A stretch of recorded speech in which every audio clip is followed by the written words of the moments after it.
Sa ibang balita, natagpuang patay sa ilog ang isang minor de edad na lalaking matagal na raw nawawala sa Camarines Sur. Kalaboso naman ang isang lola sa Abra matapos umano niyang patayin ang nakababatang kapatid. Balitang hatid ni Trisha Zafra.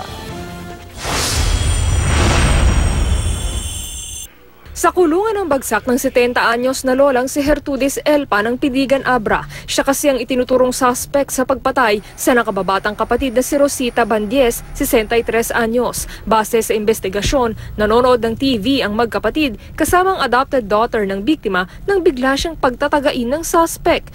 Nanawag ng tikser nga di na matketig sa dang itultuloy na lata nga pinang-orpang orsel. Patay agad ang biktima. Nakahingi naman ng tulong ang anak kaya naaresto ang suspect. Ayon sa pulisya, dati nang alitan ng magkapatid ang motibo sa krimen. Tumangging magsalita ang suspect na mahaharap sa reklamong homicide.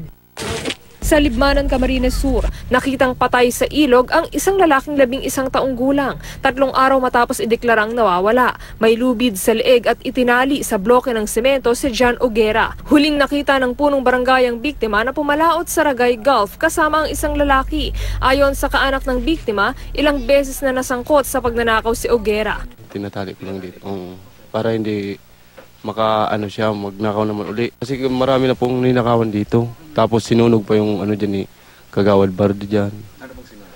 Bahay po. Inaalam pa kung may foul play. Hindi ko masabi pa kung baka pero parang may relasyon sa pamilya dahil parang pinahihiya na sila sa ginagawa ng bata. Trisha Zafra, GMA News.